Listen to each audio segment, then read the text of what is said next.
vamos a ocuparnos de la tercera ley. La tercera ley, digamos que sería la que merece que el doctor Hammer se haya ganado el premio Nobel. Porque esta tercera ley, digamos, la primera y la segunda, la medicina no estaba tan lejos de saberlo, que un proceso tiene dos fases, se hablaba en la antigüedad de enfermedades frías y calientes, también de que un shock de algún tipo puede dar origen a una enfermedad, eso a la medicina no le parece tampoco desconocido.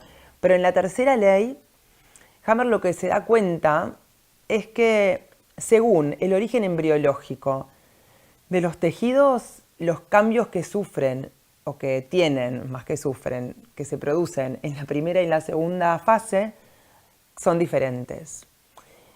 Entonces, para contarles a los que no son médicos o que no tienen formación biológica, nosotros fuimos evolucionando a partir de capas de distinta complejidad. Sería como algo interesante que el embarazo y la evolución del embrión desde las dos células, el óvulo y el espermatozoide, hasta formar al bebé que van a ser, recapitula la evolución, ¿no? Entonces, esta embriología que se arranca con estas dos células y después se van multiplicando, se arman capas, estas capas, lo que llaman capas embriológicas, que se llaman endodermo, mesodermo y ectodermo, son como si fuera un tronco de donde ahí nacen los órganos, ¿no? En el cuerpo sabemos que hay órganos que pertenecen al endodermo, otros órganos al mesodermo y otros al ectodermo. Lo que Hammer se da cuenta es que, de acuerdo a este origen, los cambios que se producen en los tejidos son distintos.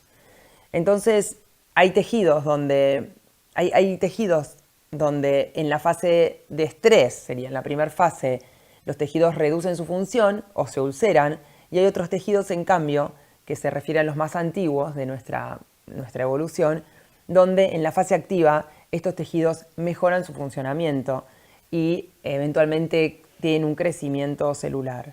Entonces ahí se nos ocurre pensar en el tubo digestivo, por ejemplo, que claramente es un órgano bien antiguo, que es el que nos permitió alimentarnos desde que éramos una viborita. Y ahí es donde esta función en el intestino a cualquiera nos puede pasar y percibir que cuando tenemos hambre vamos a tener más jugos gástricos, que cuando tenemos hambre o pensamos en que queremos comer algo vamos a tener la boca con saliva. Estas funciones que aumentan frente al cuerpo necesitando ingerir o asimilar o alimentarse, es parte de esto que les estoy contando. Y después, en la fase de reparación, estos tejidos que crecieron o que mejoraron su función en la fase de estrés, en la fase de reparación les ocurre lo contrario, dejan de funcionar o esas células que crecieron, gracias a algunos microorganismos que podemos tener, se degrada, serían, gracias a las bacterias, micobacterias, etc. Probablemente a algunos de ustedes ya se les empiezan a ocurrir algunos eventos en la salud donde pasan estas cosas, ¿no? A mí se me ocurre decir que la tuberculosis es parte de estos procesos, por ejemplo. Entonces, con esta tercera ley, entonces lo que nos damos cuenta es que, por ejemplo, hay crecimientos y crecimientos en el cuerpo. Hay esto que cuando hablamos de cáncer, ¿no?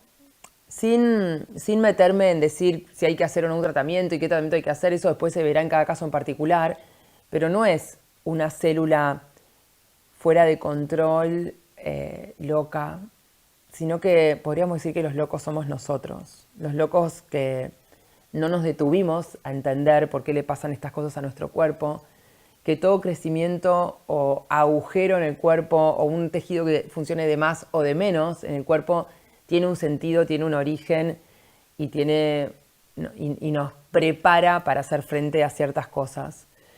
Claro, en la naturaleza no habría un evento tan importante que el animal tuviera que gestionar sin hacer nada, como nos pasa a nosotros. Entonces ahí vemos que en la naturaleza, en la selva, en los animales salvajes, la cantidad de enfermedades crónicas y cáncer casi que no existe, podríamos decir. Después cuando los ponemos en cautiverio es otra historia, ¿no?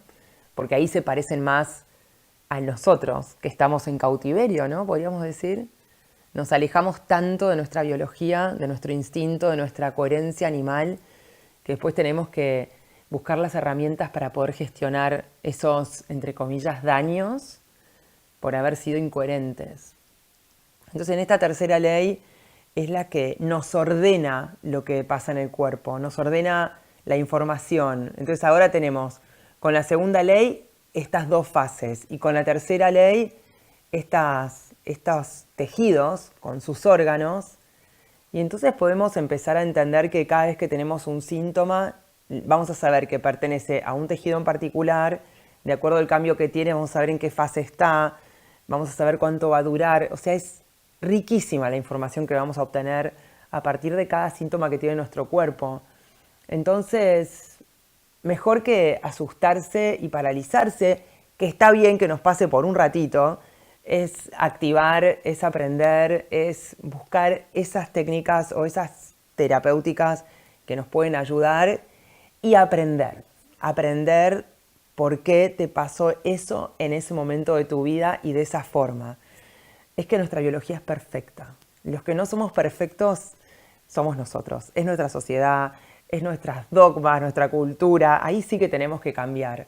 Así que esta ley da para profundizar un montón y es muy compleja. Esto se explica mejor en los cursos, pero es esto de entender cómo y por qué se producen los cambios en el cuerpo.